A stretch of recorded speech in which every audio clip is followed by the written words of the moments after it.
Hi guys, I'm Adam Wilborn from WhatCulture. And I'm interchangeable soy cuck number 3 from WhatCulture. And get rid of those Blue Monday blues because now this is the news. Blue Monday blues. Yeah. I feel like you should have workshopped that one before just doing it on camera for the good people. Focusing on the bloody news today. Well, let's deliver some of that news. So, Sasha Banks, she's definitely leaving WWE, mate.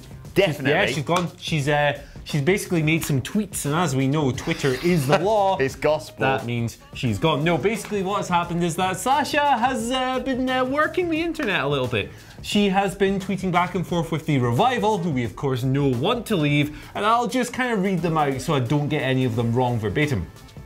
Basically, Sasha tweeted over the weekend saying, "I want to be like the Revival, hashtag WWE San Antonio." Presumably they did something cool at a house show.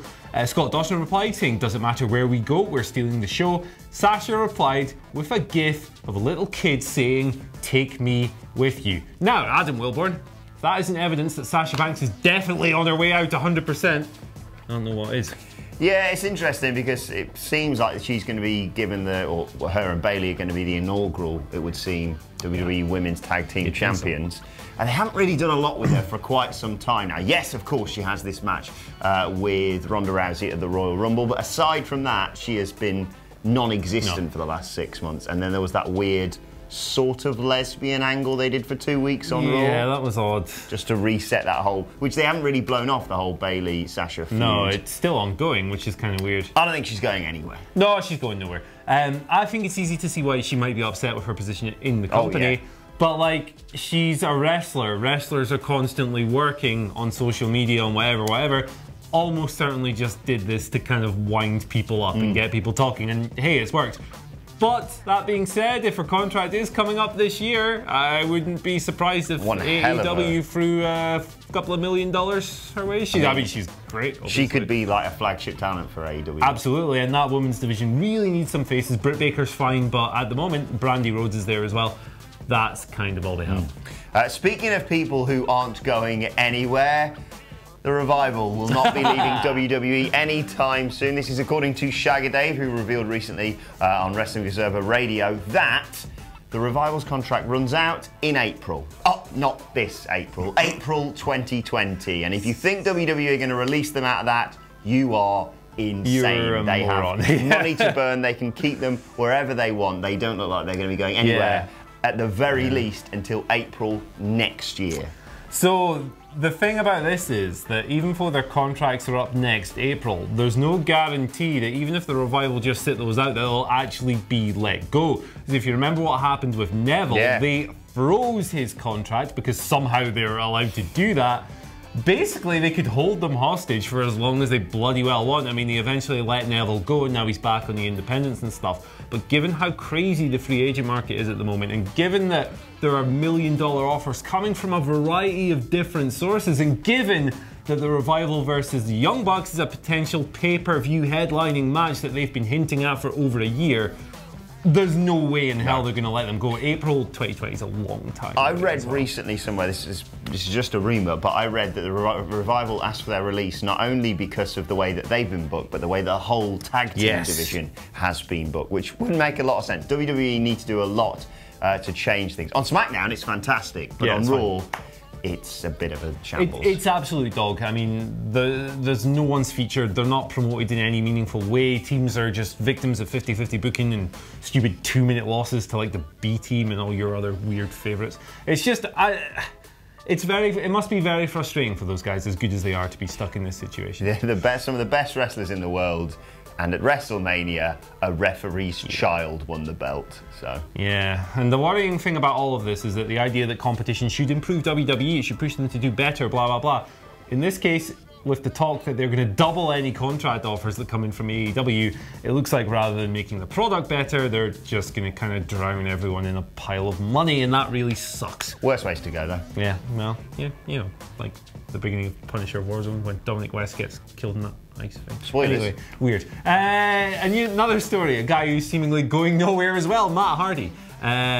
He claims he's been tweeted at over the weekend as well. Someone said, "Are you retiring? What's going on with you, man?" He basically replied to the effect of, "I'm not retiring. I have no plans on retiring. I have just been given the all clear to return from injury. I am lighter than I have been in 20 years, and I am in better physical condition than I have been in 20 years, which I find quite hard to believe if his spine and his back are fusing together, as was the rumour. But it sounds like he's ready to go, he's ready to come back. He isn't stepping away, as has been talked about a lot throughout 2018.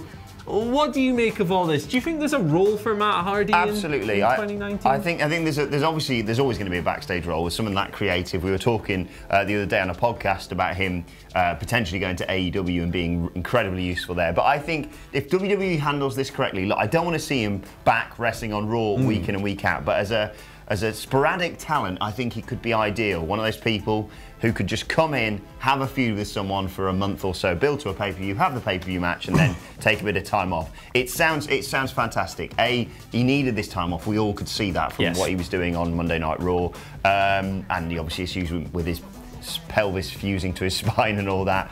And if he's saying if he's lighter than he's been in many a year, I think that can only be beneficial for him and for his in-ring work. So great news. We all remember the Hardy's incredible return at WrestleMania a couple of years ago. I just want to see him do a little bit more. I'm not ready to say goodbye to Matt Hardy just yet. Yeah, I think we spoke about this in a Q&A a few weeks ago. It'd be cool to see him maybe settle into, like, not in terms of the character, but like an Undertaker-esque role, shows up, like you said, does a program, puts the guy over, comes back, does some wacky stuff on the network, like that House Hardy Halloween mental thing that showed up the other couple of months ago. Yeah, I mean, there's clearly a role for him. I think Matt Hardy's very much a job for life guy there. I think they would keep him on as a producer, a road agent, a creative guy, whatever. And good for him, man. I'm glad he's healthy, and I'm glad he's got the all clear. He's a very likable guy, and he doesn't deserve to go out in the way that was rumoured last year. Next up, a WhatCulture exclusive for you now. Just the other day, I spoke to WWE and WCW and TNA to a certain extent, legend Booker T, and he was chatting to me all about his thoughts on Seth Rollins, his thoughts on this year's Royal Rumble, his thoughts on Becky Lynch. The whole interview is going to be available as a podcast released later on today, so make sure you search for WhatCulture Wrestling on iTunes or Spotify for that. We're also going to be releasing a clip of it later on today on our YouTube channel. It's well worth checking out because in it he discusses his thoughts on AEW, and he said that he doesn't think that AEW should try and compete with WWE. He's obviously got a lot of experience of being in companies that have tried to compete with WWF or WWE, and he said that basically the best thing for them to do would be to focus on creating an alternative product to WWE rather than going head to head with them. He says that he thinks that it's better for them to pick up some of the stars of the indie scene and make their own names rather than picking up some of the WWE cast-offs, so to speak. And he has spoken as well about Kenny Omega being able to just basically pick his own routes going forward. And as well as all that, he spoke to me about Hulk Hogan. I asked him his thoughts on the whole Hulk Hogan situation. He said, look, he's back home in WWE, he's paid his dues, he's hopefully atoned for his issues that we all know that's been going on outside of wrestling, and yeah, he's glad to see him, quite rightly in his words, back home in the WWE. What do you make of that? The Hulk Hogan situation is very, very tricky. Interesting to see someone like his thoughts on it. Yeah, it's really interesting, like, especially when you consider the reactions from guys backstage like the New Day and Titus O'Neil who weren't so keen on the guy coming back in. I think WWE have been very sneaky in the way they've reintroduced him. First at Crown Jewel, where he was guaranteed a pop, because the Saudi Arabian fans don't get to see these wrestlers all the time, so they just love seeing them. And then the Mean Gene thing, well, the tribute was rather touching. Yeah, it was lovely. It's very underhand to bring him back, you know, this controversial figure during a time of mourning. There are certain, for me, several moral questions that still need to be answered with Hulk Hogan. Is he truly remorseful? But Booker T obviously knows a heck of a lot more about the situation than either of us do. It was, what I found from chatting to him as well, he didn't see, when I asked him the question, I thought there was going to be a little bit of a pause or an awkwardness and him thinking, you know, I work for the WWE, but I've got to mix my opinions with that. He was straight out with it. He was very open and honest with it. I think he's trying to see this as a bigger picture thing, and thinking about Hogan's legacy within the WWE. And look, if someone like him perceives Hogan to have sort of paid his dues and atoned for it.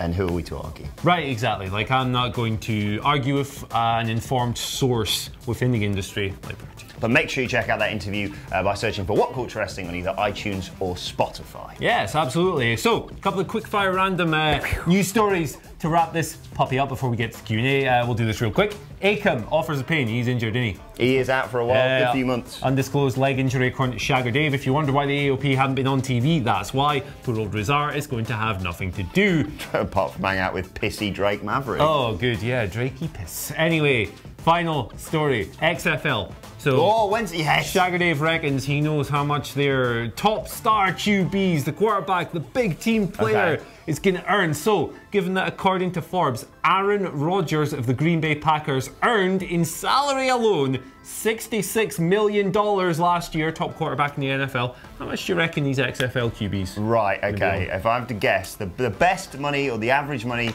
for an XFL quarterback, I'm going to go slightly more modest. I don't think WWE are going to be paying quite those exorbitant figures just yet. I'll say $5 million a year. $300,000. What? $300,000. For a quarterback? Yep. Yes, that's how much. That's what the salary of like Kurt Hawkins or something. Like, how they think they're going to compete with that is anyone's guess, but at least I guess they have a financial plan. That has blown me away. I've got a guessing game for you a little bit later on, and I think you'll be just as surprised. Right, let's move on to your Twitter questions. Don't forget you can tweet them at us at WhatCultureWWE. Let's start with Justo on Twitter, who says, with the implementation of NXT UK, do you think they're going to go to any other regions to start up another NXT? I think that's inevitable. It seems to be, what's the global localization? Glocalization, indeed. Yeah, that one. They use that term every time they have one of these little earnings reports. They're definitely going to do it. They could do Latin America, they could do Germany now that they're in that relationship with WXW. I think they will do Japan, but I think Japan will be very difficult for them because loyalty is a very big thing in Japan. Unless contracts are coming up, they're not going to be able to attract the same level of talent as they would in these other nations, but they'll probably give it a try. Australia, probably one. Antarctica, why not get some like penguins and stuff in? What do you reckon? I think it's, I do agree. I think it's inevitable. I think they're just going to slowly start spreading more and more. And I mean, NXT UK was the most obvious place to start, but there are other areas, like you say, like Germany, where they could pick up some incredible talents that we've seen and we've worked with in Defiant Wrestling. Cash Money Erkan. Indeed, yes. Big man. Second best big man in this business. Let's just hope WWE doesn't go around and, I don't know, sign people up so that they can't be used for local promotions like, I don't know, Ilya Dragunov. Okay, let's move on to another question. Let's go with Sam Glover, who says, seeing as it's Royal Rumble week, what will Kofi Kingston's non-elimination spot be this year? How do you get inside the mind of a creative genius like Kofi Kingston when it comes to these things? Well, he did pancakes last year. The act has barely evolved since then. I don't know, maybe he lands on Otis Dozovich's big belly and like just trampolines back in. He goes, Kofi! Kofi! I'm going to go with some sort of table. Like they're going to put one table that he maybe gets thrown out there and goes through it, but his both feet don't hit the floor. And then they take the top of that table, balance it on another table that's ringside, and maybe he does a bridge walk back to the ring. That could work. I don't know. There's going to be something. It's always one of those really exciting things to look forward to. It's not been that great for the last couple of years, but the first few were amazing, and I'm hoping it's better than that time he just sort of hung on to the ring post for a bit. That was garbage. Yeah, the pancake last year was awesome though. Yeah. A little spring ginger was like, ooh. What happened? I love it. But I'm very excited to see what that is. Final question of today then, it comes from Danny Nightmare, great name. It says, what woman of WWE's past do you want to see return for this year's Rumble? There's only one man to answer that question. Phil Chambers behind the camera. Molly Holly! Molly Holly, obviously. We're going to be doing a stream again this year. And I dread to think what happens when Molly Holly's music hits again this year. Goodness. Yeah, grab a Kleenex. That was disgusting, sorry. Phil, I think really you want to look at people who they haven't already brought back. I mean, they might get your Michelle McCools and stuff in again. But like, you know, Victoria, she said this is going to be her last year. She was one of the better wrestlers in the division when she was around. That'd be a good addition. Melina, it seems weird that they haven't brought Melina back already, given how big a part of her era she was. she probably deserves a spot as well. Ivory, perhaps? Ivory. I really liked Ivory at Evolution. I'm going to go with Maria Kanellis. Okay. Half the time when people ask for their release, they go, "Oh yeah, we remembered about you. We'll put you back in." Give you a 2-week push. And you know, it'd be nice to see her back in the ring. And speaking of people we haven't seen for years, and how WWE managed to screw things up at the very last second, Santina Marella. Okay, let's move on to today's and finally. Hervina. And speaking of issues around women's wrestling, you may remember last week on Monday Night Raw, there was a segment involving Alexa Bliss, coffee, and a lack of clothing. I want you, Andy Murray, to guess how many views in just under a week that video has done on WWE's YouTube channel. For context, by the way, Cena versus Balor versus McIntyre versus Corbin for the #1 contenders match to face Brock Lesnar at the Royal Rumble. That has done 1.6 million views. Okay. The Intercontinental Championship match, which saw Bobby Lashley crowned new IC champion, has done 988,000 views. So how many views has, and I'll give you the title, Alexa Bliss is rudely interrupted in her dressing room, done on WWE's YouTube channel? Well, it's not that, the title is not very salacious. No. It's not like Alexa Bliss topless backstage.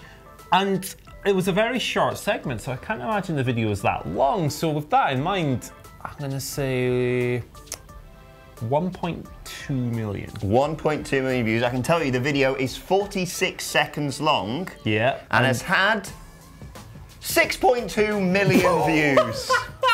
Wow! I think that combined with the Mandy Rose bedroom segment from SmackDown basically has done 10 million views for WWE this week. A lot of wrestling fans have never seen an areola, so I'm not terribly surprised by that. I mean, we've been guilty of using questionable thumbnails in the past. I mean, T&K, mate. That's what it's all about. Let us know your thoughts on that and all of today's news stories in the comment section below. And as I said, make sure you check out WhatCulture's podcast by searching for WhatCulture Wrestling on iTunes and Spotify. That interview with Booker T is going to be going up later on today. My thanks to Andy Murray. Thank you for watching, and we will see you soon.